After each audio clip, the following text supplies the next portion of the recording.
Welcome everyone to the Brothers Game Podcast. This is the first time we've recorded this episode. Yes, definitely. Brian, how are you? Good. Oh, I'm your host Nikolai, and here's the other host, who's also the main host. We're sort of just co-hosts. It's Brian. Yeah, it's me, Brian. Hi. Hey, Brian, do you have how's your meters? Huh? Everything looks fine. Oh, that's cool. Yeah. That's nice. What have you been up to? I didn't start the timer. Okay, we've been going a minute, maybe. Okay. Yeah. Well, I have a timer here too, and it's about a minute. Yeah. Oh, okay. Yeah, it's going good. What have you been up to? So I'll start with what I've been doing lately. Oh, okay, sure. What could it be?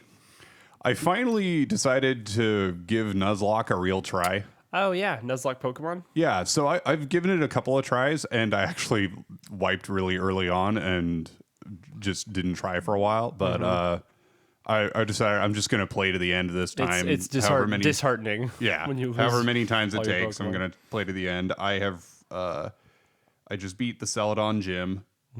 There have been many casualties. Yeah. Not going to lie, I have lost several Pokemon because I am an overconfident Pokemon player. And a very risky player because it's a very easy game, and so it makes it a lot it's a little more interesting if you just throw caution to the wind and just go in and fight. Pure confidence, And I can't count how many times where I've only won a fight because the AI was dumb. Oh yeah. Because otherwise I absolutely should have lost the fight because I was playing way too risky, but I won because of dumb AI. But yeah, that has cost me. My hubris has caused the death hubris of several Pokemon. My starter is still alive, which I'm grateful for. That's a good thing. That would be a much harsher blow. Who is your starter? Squirtle. Oh, of course. As usual. I figured I really wanted to actually succeed at this playthrough. I don't know what I'm going to do about the Elite Four because I'm used to. I think I'm going to be pretty underleveled, so I may have to just grind a lot before I get there. Possible. Because if you lose against the Elite Four, all your Pokemon are dead. Yeah. So I have kind of two mains on my team right now: Wartortle and Nidoqueen. Okay. Nice. And man, so it made me realize just why Nidoking is so central to speedrunning. And it's because like you can get him at like level 15 or something, or even earlier possibly. Yeah. Because you get a Moonstone pretty early after you get into Mount Moon. Right there, yeah. And then you can evolve a Nidorino immediately. Instantly, yeah. So not really any reason not to, right? I think Nidoran evolves at like level 16, so that's probably the earliest you can get him, but still. I mean, yeah, it's worth it. It's probably the strongest Pokemon you can get earliest. And, so, and even Nidoqueen, her stat total is still over 500 for a Pokemon you can get. For level 16, that's pretty good. Like as soon as you get to Mount Moon. So that's pretty impressive. That's interesting. And she can learn a weird variety of moves. Like mine knows Water Gun. Oh, yeah. For a poison ground type. That is weird. I didn't know she could learn that. Yeah. Are you playing blue? Yeah. And the older one? Yeah. Yep. Okay. Just straight up blue. Nice. And yeah, I just beat Celadon Gym. So you just beat Celadon? How did Misty go then? Actually, not too bad. What'd you defeat her with mostly? The Nidoqueen? I think it was Wartortle. Oh, yeah. Because I guess he's resistant. Yeah, and I just used Mega Punch. Mega Punch, cool. You get Mega Punch in Cerulean, so I just taught him that, and then... yeah, you're definitely playing differently than you would. A little bit, yeah. I couldn't see you teaching your Squirtle Mega Punch otherwise. So I've done it before, but most of the time I just wait for bite or something, and save it for something else. But yeah, interesting. I'm not really holding on to any of the good TMs. I'm just using them right away on any Pokemon that I think are going to have some longevity on the team. Hopefully, yeah. Hard to say. Yeah, I mean, dude, in that game, just like a random crit will just end your playthrough. Well, almost. like it's crazy. There are a few trainers early on that have Raticates, and Raticate is he does a ton of damage, messes you up pretty early in the game, and then There's a guy with some slow pokes that he was a little tough because slowpoke is actually really bulky. He's bulky. He's a tank. He can take a lot of damage. Definitely. Yeah, I've always noticed that. Also, confusion is deadly. Very strong. If your Pokemon is confused, kill yourself. Jeez, that's interesting. So there are a lot of fights where I would have just pressed through that I swapped out Pokemon just to make sure that just to be certain that they wouldn't die. Yeah, no, definitely. Yeah, that's very interesting. I've never tried a Nuzlocke before. Yeah, so it might be cool to try sometime. I have cartridges of stuff. I think I'd want to do it physically, like on an actual system. That'd be nice, I think. Yeah, that'd be probably even better. Yeah. I'd probably do like Leaf Green though instead. Yeah. Just for the quality of life stuff. Improvements in Fire Red and Leaf Green are really nice. Yeah. It's just more pleasant to look at kind of too. Yeah. But yeah. And Bite being dark could, help out a little bit for like the slow pokes and stuff. Yeah. Yeah. Nice. I heard you played a video game for once. I did. Isn't that cool? I don't know where you'd heard that. In the past, maybe. Yes, I absolutely played a video game, and a good video game at that. I don't know if you know this, Brian, but there's a new Kingdom Hearts game. Mm-hmm. Sort of. Yeah, the one I bought you for Christmas. Oh, right, that one. Yeah. So I got that on PS4, Kingdom Hearts Melody of Memory. Kingdom Hearts Mom, as they call it. And Mom playing Kingdom Hearts music. Yeah, I stayed up way too late last night playing that. Got a couple hours in, which was cool. I had a few technical issues going into it. Yeah.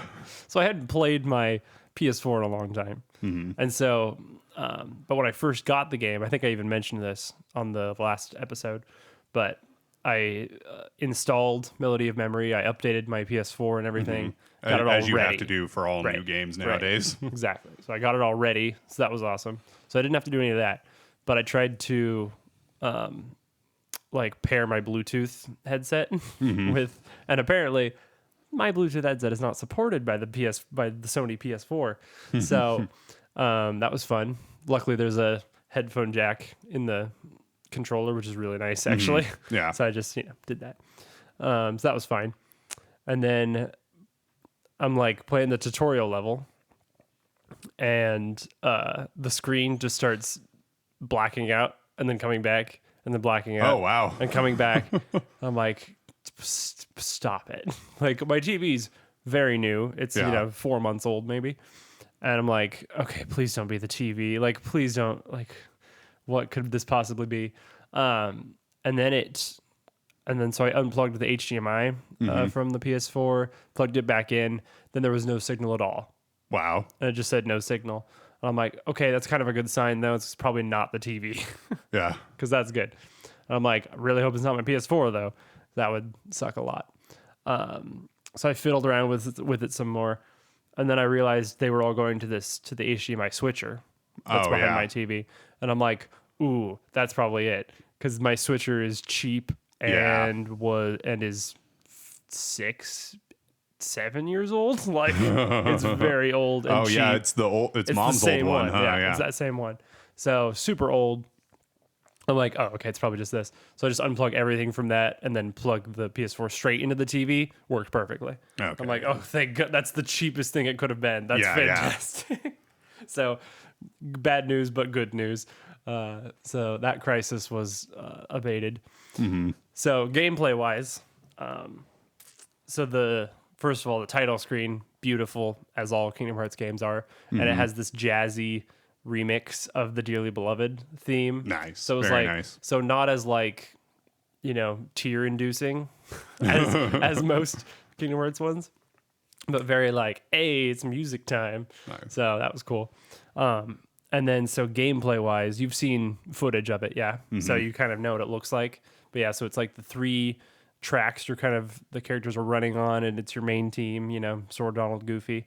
Although I hate that it's later it makes more sense, but I was like, why is it Kingdom Hearts 1 style? Why is it Kingdom Hearts 1 Sora, Donald, and Goofy? Oh, that was kind of lame. Yeah. I'm like, Sora's so much older now. It looks so much cooler now.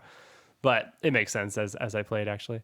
But so yeah, you're basically hitting enemies, and the enemies are the notes in the song. And there's sort of the targeting thing from the game on them, and just like a ring that gets closer, and when you hit it at the right time, you know. Oh yeah, okay. And so you can hit with Sora, Donald, or Goofy, and it's all just the same button. So you can either hit X or the R1 and L1, and you can hit any combination of those, except for if there's two notes at the same time, you got to hit R1 and X or L1 and X, whatever you want. You got to hit two different ones at the same time. Okay. Right? So sometimes there's like 3 in a row and you hit all 3 buttons at once type of thing. Gotcha. Okay. And it was very weird to get used to because it looks and sort of feels like Kingdom Hearts, like you're fighting stuff. But then it has the rhythm elements of like, you know, whatever, of Guitar Hero or Miku Hatsune Project Diva or something. And those were very two separate game genres for my brain. So melding them is weird. And so I kept wanting to like play Kingdom Hearts instead of a rhythm game. And I was like, okay, I need to forget that this is Kingdom Hearts basically so that I can be better at this rhythm game. Because I'm typically decent at them. Like there's almost no rhythm game that I can't go straight into normal instead of easy. Because I've just played enough rhythm games. But so the tutorial was okay. But there's these aerial enemies where you have to like jump and then hit the enemy. And the timing on that was so weird for me. Yeah. Because I'm like, because I got to remember what each button does, and it is circle to jump, just like in Kingdom Hearts.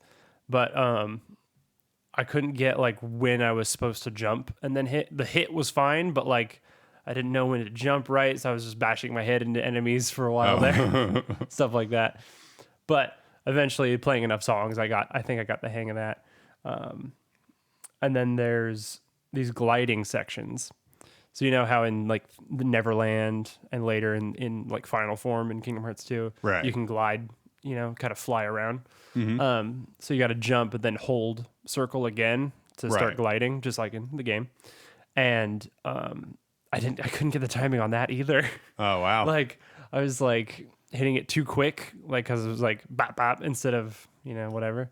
So that was probably the longest thing for me to like nail every time.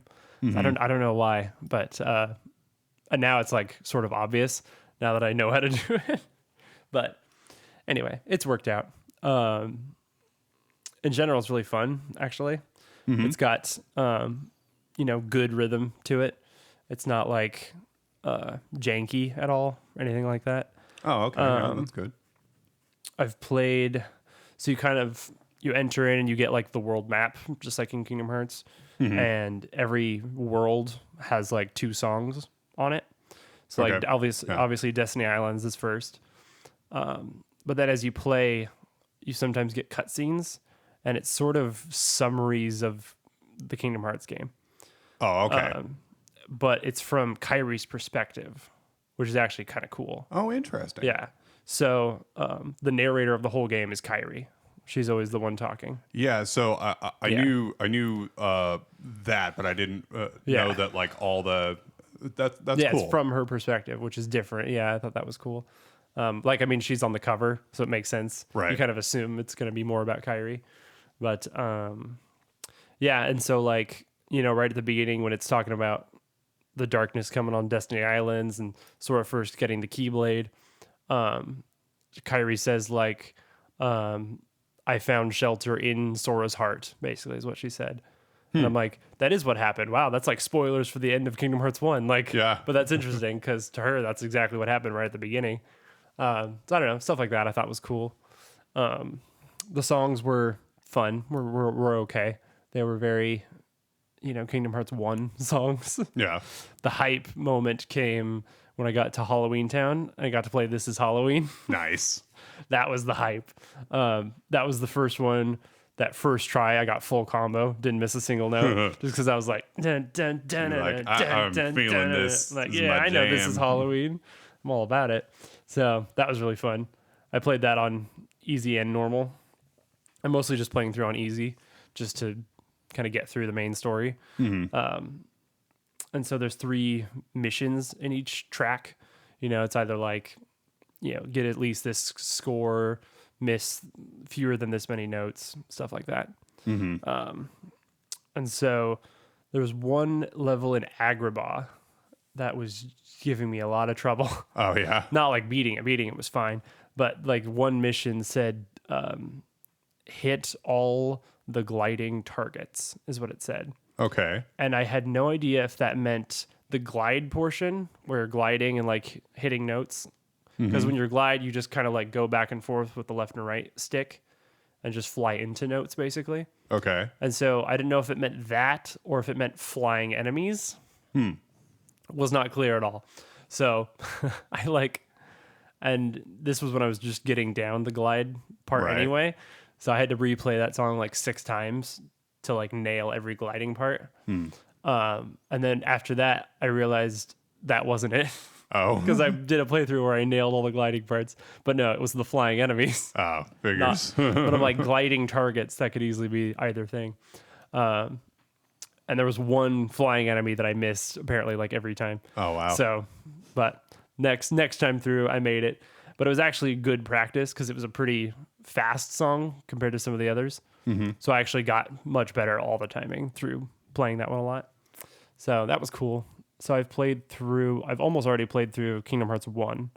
So I got Destiny Islands, I got Traverse Town, and then I did Wonderland, Agrabah, Atlantica, and Halloween Town. All done so far. Yeah. But yeah, that's been my experience so far. It's pretty cool. I'm curious if later they add different notes. Because so far it is just the hitting and then the left and right hitting. And then sometimes you have to hit triangle on like a crystal thing to like use magic on an enemy. Oh, okay. But that's about it. And then the gliding enemies, obviously. But there's no directional button targets. There's nothing like that. But I think maybe later it adds like more different notes and stuff. Yeah. Or maybe just the higher difficulties. Because there's easy, normal, and proud mode. And I haven't played a proud mode song. So it's possible they add stuff there too.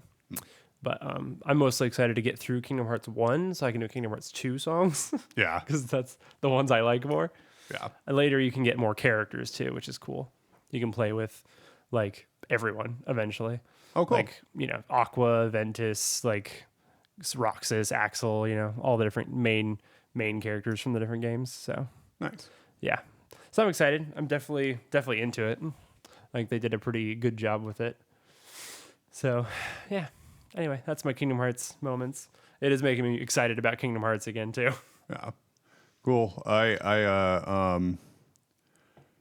Speaking of games we got for Christmas, I've got to like 50 stars in Super Mario 64. Cool. Are you still playing that off and on? Yeah, off and on. It's been a few days since I last played it. Oh, you played Nuzlocke too, so. Yeah. Nice. What like level were you doing last? I was so I got all the stars in Hazy Maze Cave, nice. And then including the 100 coin. Not 100 coin. Oh, okay. It's actually not too hard that one. And then on the lava one, I got all but the last one. I love the in the mountain level. There's just one little jump that I have missed every time, and really? I just cannot get it. Is it the tiny platforms? Yeah. Oh yeah. They're really tiny. I just can't do it. I can long jump across all of them. That's what I think I'm going to try to do because it's such a tiny island to try and land on. Yeah, definitely. No, I totally get that. And then that one, the 100 coins on that one gave me a run for my money. Definitely. Yeah, that one's a pain because you have to use the shell to pick up a lot of coins, and that is very easy to bump into stuff. So yeah. I got that bunny that's jumping around. Like, dude, when I was a kid, that took me weeks to get him, literally. And He's rough. It didn't actually take very long this time. Nice. But, yeah. What about the second one? Did you get the second one yet? The second bunny? Yeah. Where is he again? Same spot. He just comes back basically. Oh, I haven't seen him come back yet. I don't remember. I don't remember how many stars you need for him to show up, but might be like 55 or something. I feel like something around there. But yeah, nice. So, the agenda for this episode. Yeah, we had a topic we thought we would talk about. Is games I've played that you haven't, and games that you've played that I haven't. Indeed. I thought this was pretty interesting. Because there's a lot. Yeah. Actually. The funny thing is, there's not a lot that I've played that you haven't. Yeah, I've played a lot of games. Yeah. Well, and also, like, any game that I owned, you played often, and like we played them together sometimes. Sometimes you didn't play them though. Yeah. Yeah, and I did. So even if it was your game. But one that sticks out, one that I spent many hours playing that you never played was World of Warcraft. Yes. And by extension, Warcraft 3. Right. Definitely didn't play that either. Yeah. So yeah, I never touched. I don't know if I've ever played a Blizzard game. Yeah. Because I haven't really played Overwatch either. Yeah. So I remember when I was in middle school, I had a friend who talked to me about Warcraft a little bit, but I had never watched the game get played, and I had never played. But then when I met Ben, he was like, "Oh, you need to play Warcraft." And then for my birthday, he actually got me the Warcraft 3 battle chest with Reign of Chaos and Frozen Throne. Very cool. So that was my introduction to Warcraft, and I was terrible at it because it's an RTS, and I'd say it's harder than Age of Empires to do well at. Like, I don't know. I haven't tried to play it since I was a kid, so but I mean, people love it though. Yeah. Like, but then when World of Warcraft came out, Ben was like, "Oh, you've got to play this. Gotta do this. You've got to play it." And what's funny is, so I within a few months after I started playing, he had gotten tired of it and stopped playing. So we didn't really play together hardly at all because he was already like level 40. And like, so we were way too far apart in level to really do much together. So we didn't really ever wind up playing together. So was that like in the beginning of World of Warcraft, basically? Yeah, so this was vanilla WoW. So it came out in late 2004, I think, and I started playing in early 2006. Nice. If I remember correctly. So what was max level then? 60. 60, okay.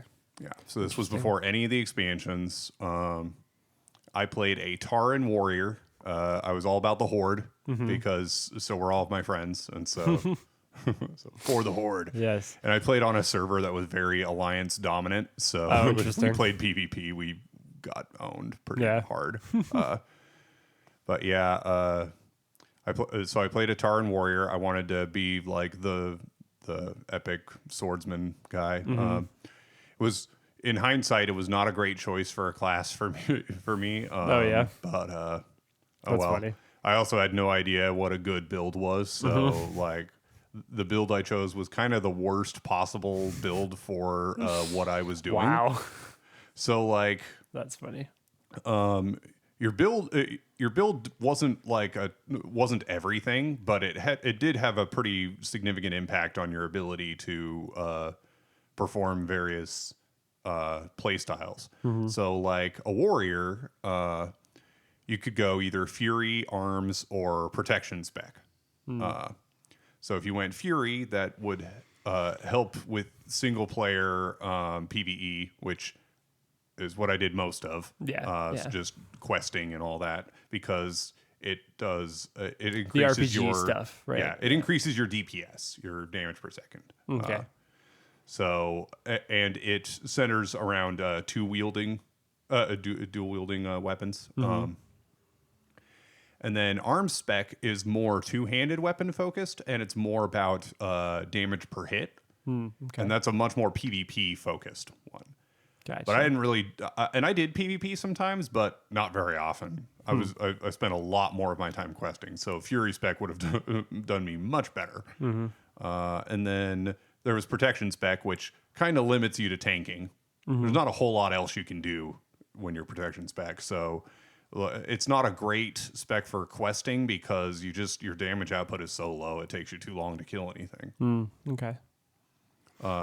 So if you're like doing questing and just like getting through the single player content, that's what you want to do is Fury spec.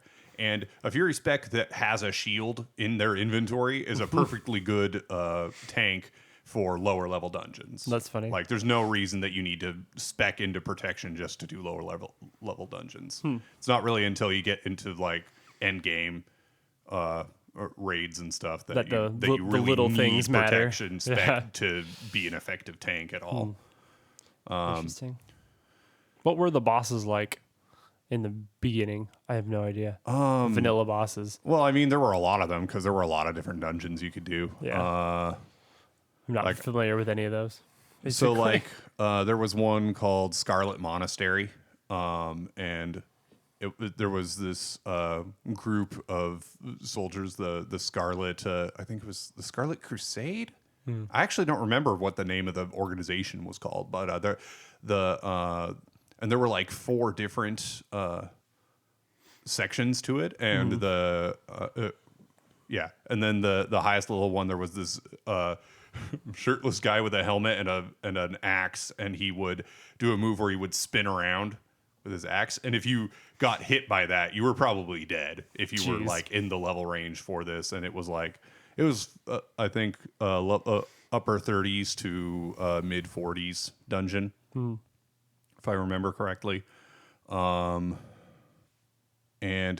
I'm really failing to remember like the regular dungeons. I'm sure. I mean, that was a long time ago. Yeah. But the one I remember the big ones was the 40-man raid dungeon, which in vanilla, like there were 2 40-man raid dungeons. That's a lot of people. Yeah, the logistics of trying to get 40 people together and like organized and making sure any of them are any good at the game and have the right gear and all that. Like, I can't believe anybody ever even did that successfully. I was part of a guild that attempted to do it a couple of times, and we were able to take down a couple of early bosses, but that was about it.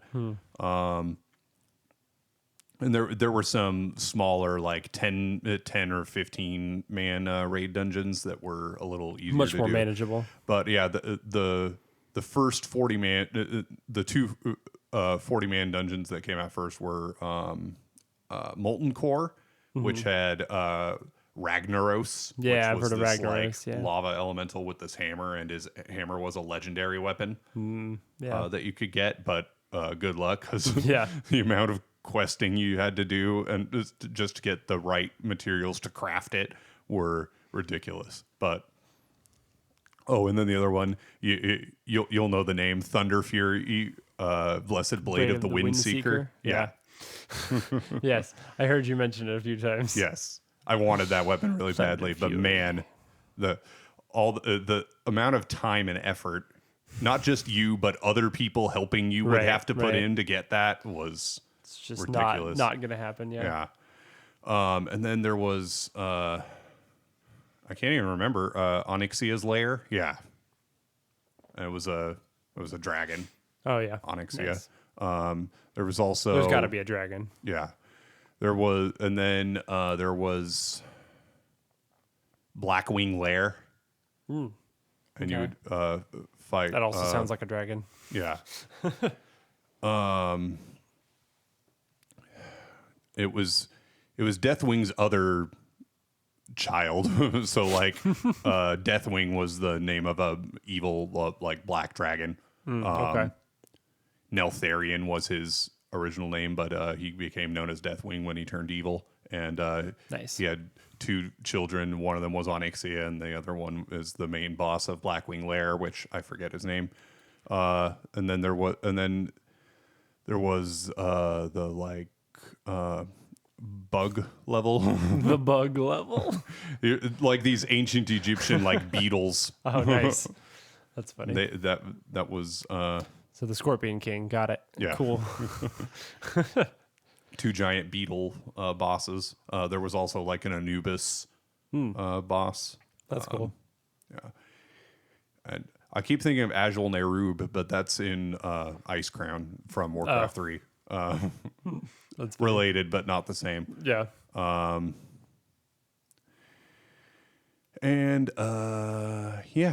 So I spent probably like 8 to 10 months on this game. and then quit for a while, and then picked it back up and spent another 8 to 10 months on it, roughly, after Burning Crusade came out. Mm-hmm.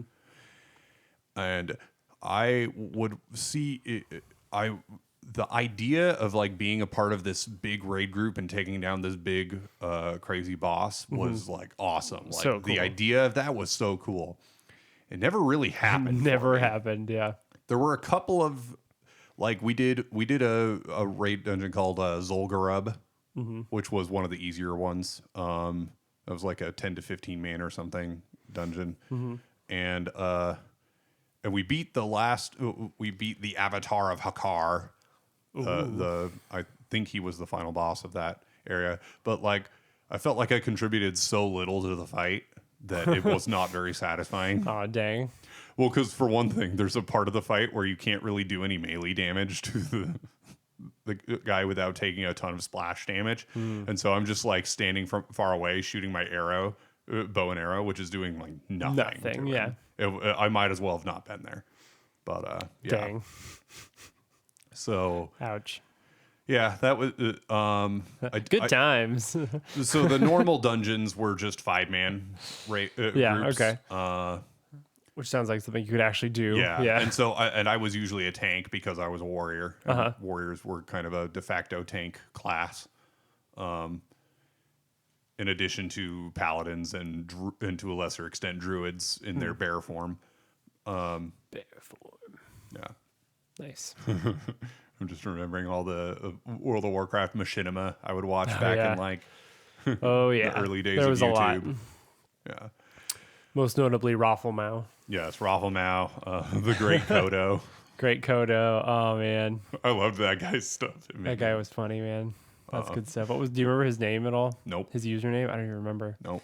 Dang. And then the good druid, stuff. epic flight form, wreak havoc with dual plasma cannons. Wow. Dorks. That was so. In the meta for the game, various classes would become considered like super OP, and so anytime one class became super OP, they just had tons of memes made about how strong they were. I think in Vanilla WoW, shamans were for a while. Oh yeah. Like, just cast Frost Shock and you win. Just spam it and you win any fight. It's funny. And then mages were notoriously. Mage players were like the biggest complainers in all of the game. The mage forums were just permanently people saying mages were too weak and they needed buffed. Wow. There was, it was interesting, like watching how the meta shifted over time as they kept trying to balance classes. But it wasn't really possible to perfectly balance them. So there was always one class that seemed to be doing better than all the others. Makes sense. I know in Burning Crusade, like warlocks and paladins got really buffed. Mages got buffed in fire spec in particular. Even though frost spec was so much cooler using ice cooler. Moves. Was so like it just like all the animations looked a lot better, but it was so much weaker than fire. Right. So it's like, yeesh. Yeah. Dang. I feel like I was so like it took me so long to get from level 1 to like level 20. Yeah. Because later on when I was playing after early, Burning Crusade, right? Yeah. I could get out of the starting area and be level 10 in like an hour or two or Yeah. something. And just a tiny fraction of how long it took the first time. I loved to explore. I really wanted to see everything, and I would often go into areas that were way too high a level for me to be wandering around in because any enemy that found me could one-shot me, but I didn't care, and I would just run around trying to complete my map. And so I'm like running around the Burning Steppes or the Blasted Lands, and these are like level 40 plus areas, and I'm like level 20. That's funny. I did very similarly in the one MMORPG I played, but we won't go into that yet. ZOMG. Yeah. Anyway, please continue. I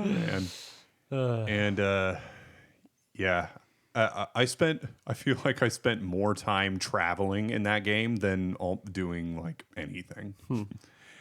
one of the best changes they ever did. Best improvements they ever made to the game was being able to like queue up for a dungeon and then get automatically transported there as soon as yeah.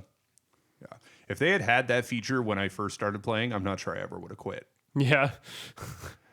Because raiding would have just been so much easier. Yeah. Yeah. I ultimately, so when I got up to level 70 in Burning Crusade, I got to a point where all I was doing was just like farming to try and get gold, to try and get better gear so that I could go into higher level dungeons. I tried a few heroic runs of dungeons, and there was you could either go into a dungeon with a group of your friends or whatever, like a pre-built group, or you just like invite randos into your group and just go for it. We just called it a pickup group or a pug. And you could not do heroic with a pug.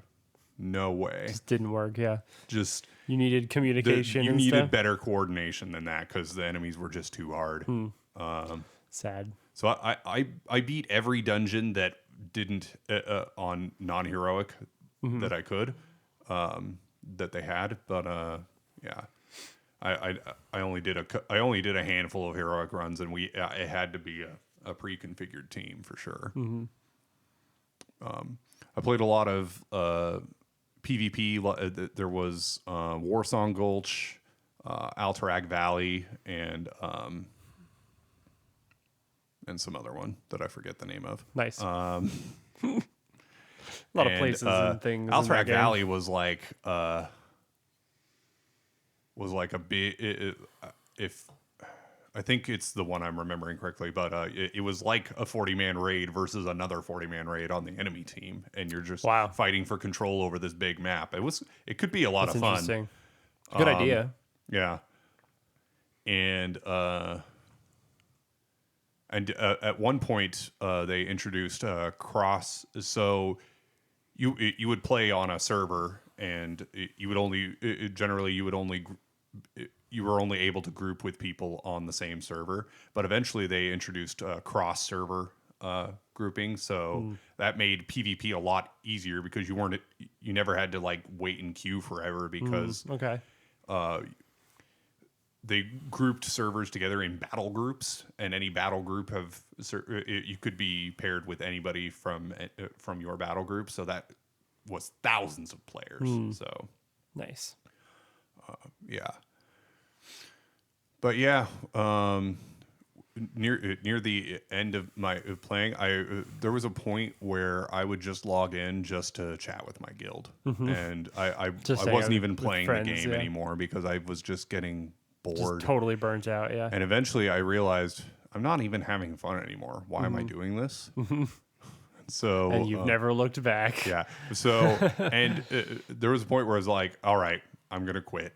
And not only am I going to quit, I'm going to make sure I don't even want to come back so I sold all of my gear, deleted all of my characters, and then deleted not even just uninstalled the game or whatever. Yeah, and then uninstalled the game, threw away the discs. I was like, I'm never going back. Cold turkey. This is my quick cold turkey. Since then, I've only played one time, and it was on my cousin's account. Yeah, I made a Shadow Priest.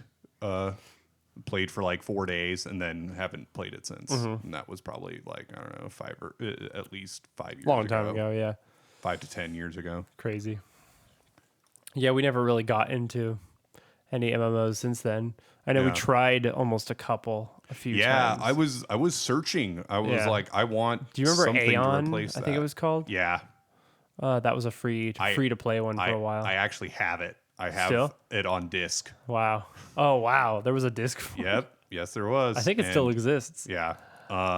Yeah, we played that a little bit. I didn't care for it though. Yeah, I don't even really remember the game itself. I just remember reading about it and thinking it looked cool, and then reading about how like it had basically been taken over by bots. Jeez, that sucks. Never mind.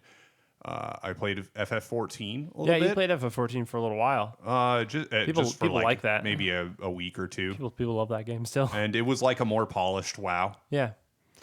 That's cool. More anime looking too, which is nice. And it had some like story elements too. Yeah. Not just So cool. I could have maybe gotten into that, but yeah.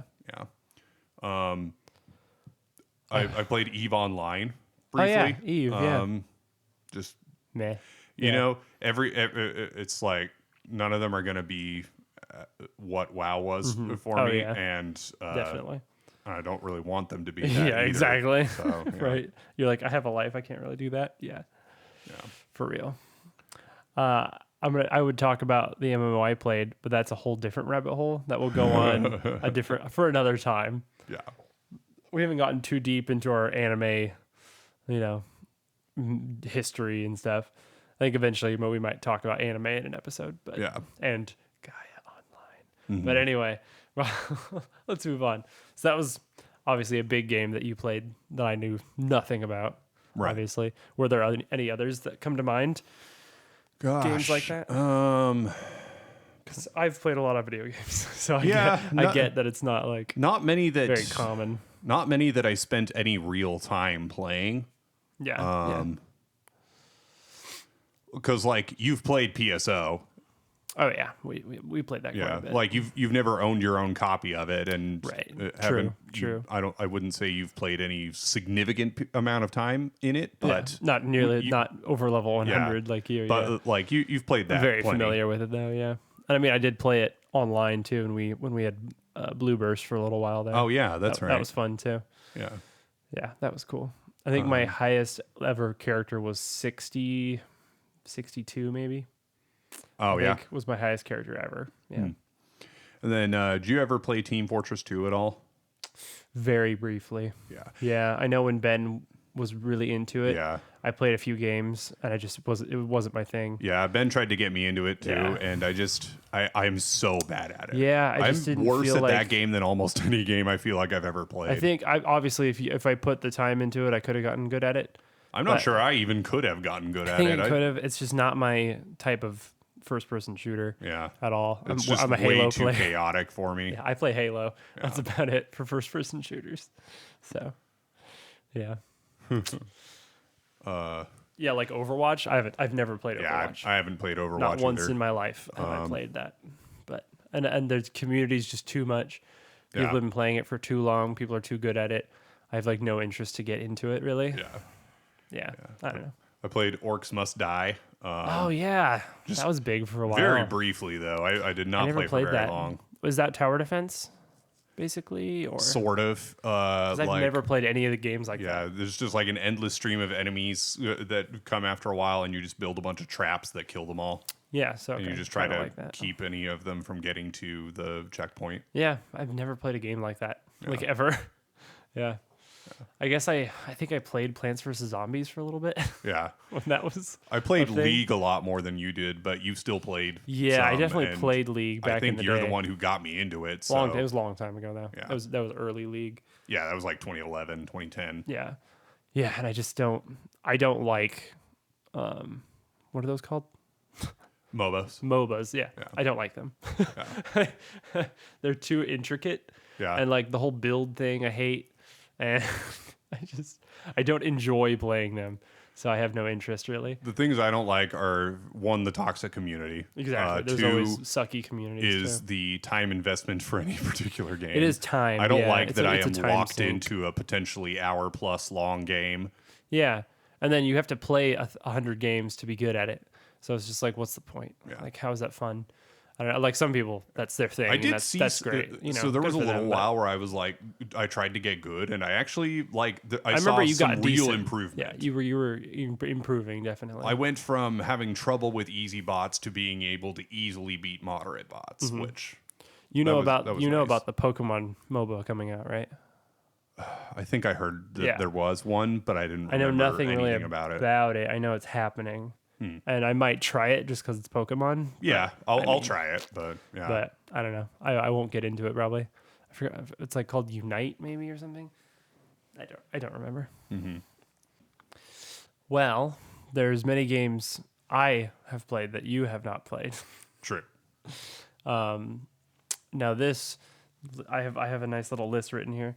Pretty sure we're not going to get through them all in this episode. Right. So I think we'll revisit this because I'm sure you might think of more games too, and I might too. Okay. So I think we'll revisit this in a part 2 at some point. So I actually wanted to start off by talking about, like main big game Mario games, stuff like that. And speaking of, I wanted to talk about a little news too that just came out today regarding Mario. Ooh, Mario news. I'll talk about that briefly, real quick. Well, it's not news; it's just sort of cool new stuff. So the Super Mario 3D World, which was a Wii U game, is being ported to Switch, and a new trailer just came out today for it, and it has like this add-on pack to it, sort of new levels and new stuff. Oh, okay. So it's sort of like a DLC pack almost. It's called Bowser's Fury. Ooh. And people are freaking out about it. And I saw the trailer. It's awesome. Oh, cool. So it's like, what if Bowser was like a black demon dragon? Basically, is what's happening. He looks awesome. It's sort of like it's sort of like the dragon from Mario Odyssey. Like it's just got this cool, like really dark style, which is very weird for Mario, but it's awesome. And so, apparently Bowser's been like possessed by a dark force or something, and you're working with Bowser Jr. To like stop him, which is very cool. And so like it's the Heartless. Yeah, it's the Heartless. So he's being that, and he's gigantic too. He's absolutely massive. And so Mario has to get like this giant ancient cat bell thing. The cat Mario power up. Oh yeah. From Mario 3D World. So he gets that, and he turns into giant cat Mario. And he also is glowing, has like spiky glowing yellow hair. I'm not kidding. Super Saiyan. I'm not kidding. Yeah. Super Saiyan Super Mario. Saiyan Woo! cat Mario versus Demon Dragon Bowser is what the new game is. So it looks awesome. The game I never knew I needed. Yep. So pretty excited about that, because also Mario 3D World is such a good game. And it made me want to bring up something about what I like about Mario is that I've found I really just like 3D Mario. Yeah. Like compared to 2D. Like, I mean, Mario World is great. The classics are great. The new Super Mario Bros. Is good, but I just prefer the 3D style. And I think that's why I love 3D World, is because it's sort of both. So there are levels like in, classic Mario, and there's like a flagpole at the end and everything, but it's all 3D. And I just like it so much better. I think it's more interesting. There's more to do. It looks better, just stuff like that. So that's one of my favorite Mario platformers in a long time, actually, is Mario 3D World. So that'll be really cool to play on Switch. And it made me think about like just the 3D aspect. I am it's part of my generation, because like I was born in 96, the year Mario 64 came out, Yep.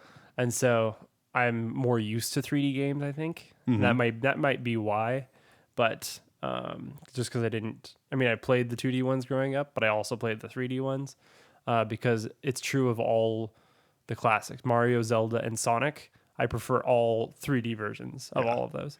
Well, and like I feel like games like Super Mario 64 are a completely different game from the 2D platformers. Yeah, those especially, because you're collecting the stars and stuff instead of just doing the flagpole at the end. Yeah. And that's what I like about 3D Worlds, is that they mesh the two, but do it in a really do it very well. But yeah, like Zelda, I prefer the 3Ds of all of those. I know some people just swear by the 2Ds, but I think that's just because they grew up with them, Yeah. Well, and like I don't know, hard to say. By the time I like really got into video games, 3D was the norm. Right. Because I played some Super Nintendo when I was a little kid, but not a lot. And then I was only 9 or 10 by the time the N64 got popular in the US. So I was still pretty young, and it wasn't until after Pokemon that I really got into video games. Right. And so by the time I was playing Pokemon, 3D games were already out on PS1 and N64. So that 3D games were normal for me. Plus, I had played 3D PC games even before that. Yeah, that's true. So, yeah. Like, I think Need for Speed for PC, which is a game we had back when I was like, I don't know, 5. Very, very old. That was 3D too. So, Yeah. So I'm just a 3D kid, you know? My favorite Zelda is Wind Waker. Like, favorite Mario's. It's hard to say. You know, I've never been able to decide whether I like 64 or Sunshine better. Yeah. I just love both so much. Favorite Sonic is Sonic Adventure 2. Like, it's just, you know, it's just one of those things. You know, the only exception for that is Donkey Kong Country. Because I love, it's one of my favorite platformers ever is Donkey Kong Country 2 for Super Nintendo. And when they did DKC Returns for Wii, absolutely fantastic game, and it's all 2D. Yeah. And Donkey Kong Country or Donkey Kong 64, don't like it. Yeah. I do not like it at all. I do not like that game. Yeah. So I think Donkey Kong is the outlier there. I definitely prefer 2D for that. I was so bad at I was bad at platformers in general, but I was really bad at Donkey Kong Country. Country's hard, but it's so good. That's one of the games I would say that I've played a lot that you haven't really. I mean, you've played the first one, maybe. I think I played the first one. I may have even played the second one. Yeah, that was with not for long. Diddy and Dixie. Yeah, that one's my favorite. I just love the level design. Dixie's flying ability is nice too. Yeah, those are just absolutely fantastic games. They're also the games I felt like I was good at because like I know some old 2D games like Mario 3, for instance, is so confusing to me. Yeah. And the secrets in it, I don't know how to get those. It doesn't make any sense to me. I know nothing about Super Mario Bros. 3. Whereas DKC 1 and 2 especially, I was very good at finding the secrets, finding the DK coins, finding all the hidden stages in it. The gold bananas. Yeah, the gold stuff. It's just that stuff I felt like I could grasp better for some reason. I think just the level design just worked really well for me. And then Donkey Kong Country Returns was fantastic. It's still one of my favorite Wii games, I would say. Yeah. That's one of the top Wii games. Yeah, we were saying like the Wii was really more your console. Yeah, I played the Wii a lot. I didn't really play much on it. Like, I played Smash on the Wii, Brawl. And WarioWare Mega Party games. Oh, Smooth Moves. Oh wait, no, I didn't even play Smooth Moves. I played Mega Party games, which was GameCube, wasn't it? So I didn't even play that. I didn't play the Wii hardly at all. That's funny. I guess that's true. Yeah, for me, Returns was one of the best ones. Obviously, Mario Galaxy is fantastic, which is another one. Which I have barely played. I've never played You've Galaxy. Never played Mario Galaxy. Not once. Wow, interesting. I think, first of all, just amazing game. They did a great job with the Wii Remote and Nunchuck, making it feel like a Mario game still. Like, it felt like you were still holding a controller, you know, because you got to use the control stick still and everything. The shaking was very simple and not overused, I feel like. Obviously, one of people's main complaints with the Wii is the buggy motion controls and stuff. Right. But I think it worked really well in Galaxy. I think that was kind of inevitable with it being like one of the first. I mean, it's so revolutionary. Really yeah. That it just didn't work perfectly. Like, up until the Wii Motion Plus came out, it was not especially worth janky. Yeah. Yeah, I liked the hub world of Galaxy a lot. Yeah, the spaceship that you're on, basically. I thought Rosalina was a cool addition. Level design was super unique, but very Mario at the same time. It felt like an extension of the levels in Mario Sunshine, where you don't have where Flood gets taken away from you. Yeah, you know those levels with like the weird train track patterns in the background and the acapella Mario theme going on, you know? Yeah. They felt like totally very similar to those levels. Just really, really good stuff. And actually Galaxy 2 was fantastic also. I think it's less refined than Mario Galaxy. It seems like it was made like a year faster. Oh, yeah. Like it's just less... Too rushed. I don't know, a little rushed feeling. but the level designs were very good. Yeah. So that was the saving grace of it, sort of. And like there was a hub planet you were on, but it was really lame compared to the space, the big Odyssey thing. I keep wanting to call it the Odyssey, but that's from Mario Odyssey. Right. So anyway, very cool stuff. Galaxy 1 and 2 are fantastic platformers. I would still say 64 and Sunshine are my faves, but yeah, those are so good. But it made me think of another Wii game that I now can't remember. Oh. I was talking about Galaxy and I remembered one game and now I don't remember what it was. So that's a shame. Anyway, so one of the other big games, I don't know if it's my favorite Wii game. It's right next to DKC Returns in Galaxy, as one of my favorites. But the mainline Zelda game for Wii was the Skyward Sword. Yep. And a very hotly debated game, mostly despised. And it was the first game to have the Wii Motion Plus built into it. You actually needed it to play the game, which is cool because it came with it usually, I think. But it's like, I just thought it was good. I don't know. Like I think a lot of people just hate motion controls. And I mean, obviously you swung the sword with the Wii remote and people just hated that, I guess. Except people love Twilight Princess for Wii. And I don't know. It's a whole thing. People are weird. I think the story was fantastic. Art style was amazing. The Wii wasn't HD, it was still SD. Right. Just used component video and stuff. But it was still really good looking game. The world design was really cool. Felt very open, even though it was really small. They did a good job with that, I think. The loft wing I liked, flying in the clouds. You remember seeing some of that, yeah. It introduced the stamina bar. Yep. Which is a huge thing in Breath of the Wild. Yeah, I actually watched you play for a while. Yeah, I think you did. So I remember how the intro of the game goes and how it ends. Yeah. Yeah.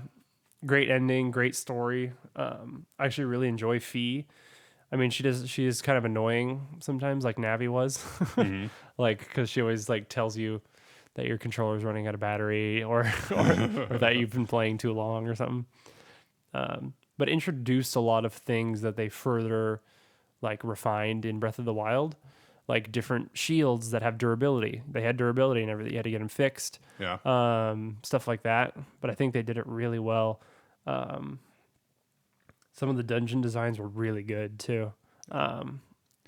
Yeah, I don't know. I just really liked it. I don't have many complaints about it. That's come out recently, and I completely have spaced on the name, but it is it looks and feels very much like Breath of the Wild, and it has some RPG elements, but it's a gacha game. Yeah, Genshin Impact. Yep. Yeah, that's a big thing. I heard them talk. I heard some people talking about it. People like it a lot. It is like a gacha, crappy phone game, basically. But it is Breath of the Wild, basically. It's like a total ripoff of Breath of the Wild with anime girls, which is what everyone's dream is, I guess. Right. I mean, I really have no interest though, because it's just not. I want a nice, refined RPG. I don't like the gacha. Yeah, well, and I'm style. not sure I want to get into gacha games anyway. Yeah. So yeah, I mean, because Breath of the Wild's so good. But Skyward Sword's up there near Breath of the Wild for me in games I love. Like, it's hard for me to pick between Wind Waker and Breath of the Wild as my favorite Zelda. But I still give it to Wind Waker. I just love playing that game. Yeah. It just feels good. And how much have you played of Wind Waker? Oh, none. None. Are you serious? Yeah, I've never played Wind Waker. Bro, it's so good though. Yeah, I know. Of all games, I really hope they port that to Switch at some point. I would love for them to make some sort of Zelda collection. Yeah. With just a few of the 3D ones. Like if they did just the later ones, like Wind Waker, Twilight, and Skyward Sword in a pack or something. I think that'd be super cool. But yeah, Wind Waker is my favorite game. It's my favorite Zelda game, probably. It's hard to say why. It's one of the first ones I ever 100%ed. And so that was very satisfying. So that might be part of it. I really like the sailing aspect. Yeah. Because it sort of makes you slow down a little bit and sort of just enjoy the game. And you can really take the game at your own pace too. You can either rush through the main quests or there's a lot of side stuff to do at the same time. Each island, it's funny, the islands in Wind Waker remind me of shrines almost in Breath of the Wild, because a lot of them just have like a single puzzle that you have to finish. Like, and that's the whole island basically. And you'll get like a piece of heart or a treasure map of some sort. Yeah. I think it had a good level of collectibles also. As in, it's not like way overdone with like, it's not Donkey Kong 64 Yeah. with a million bananas and stuff. But it's just like got the Triforce pieces and the treasure maps. There's only like 50 treasure maps, I think. And they're not like super hard to find. Pieces of heart are good. You know what I hate about Twilight Princess? You need like 7 heart pieces to finish a heart container or something. Like, it's ridiculous. Might only be 5. I don't know. I might be blowing it out of proportion. But I much prefer it with only 4 pieces for a heart container, because that feels a lot more satisfying to me. 5 is just too many. It's just too many. It might just be 5. I don't remember. I never beat Twilight Princess. I need to do that still. Yeah, I have the 3D one for not the 3D one, the HD one for Wii U. But yeah, I never finished it. I don't know why. It didn't hook me as much as some other Zeldas did. And I didn't play it earlier in life when I was playing a lot of Zelda, so it's like, I don't know. It was one of those things. But anyway, Wind Waker's my favorite. I could go on about that. We might talk about that later too. So again, we've gone through just like 3 games off of this list. And we are about an hour in, Yeah, a little over that. So I think I'll save the rest of these for longer discussions, I think. But yeah, because I have many games to talk about. I've been sitting here thinking too, like Soul Calibur 3, you didn't play a lot of, but you did play some, right? Yeah, I played a little bit. I mostly played 2 on the GameCube. Yeah. Is what I played more of. I know you were really into 3 though. Yeah. Which, of course, Ben got me into that one too. Yeah, of course. That's one of the only fighting games that you really put time into, right? Yeah. Yeah. That's cool. I didn't put too much into it. I think I played it because Link was in it. Yeah. And that's about it. Yeah. Yeah, the only fighting game I really played was Persona 4 Arena, because I just love Persona 4. Yeah. Well, and you've obviously played Smash plenty. Yeah, Smash is barely a fighting game in my opinion. Smash is barely a video game. That's an old Super Best Friends play joke. Oh, okay. That's where that comes from. Yeah. It's a shame Smash Bros isn't even a video game.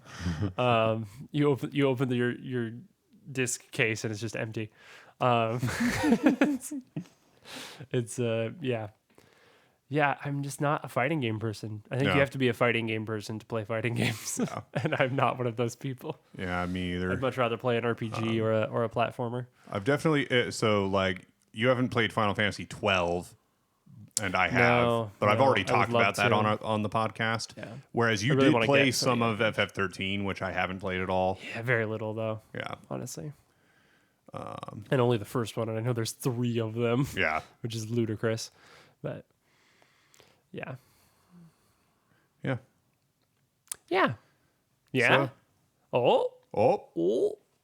Well, I'm gonna play more. Melody of Memory, definitely. I'm excited to get into that some more. I'm gonna finish this Nuzlocke playthrough. Yeah. I really want to play something too, just like getting hankering for a Mario or playing Pokemon or Zelda or something. So, might have to break out. You can play the Pokemon DLC.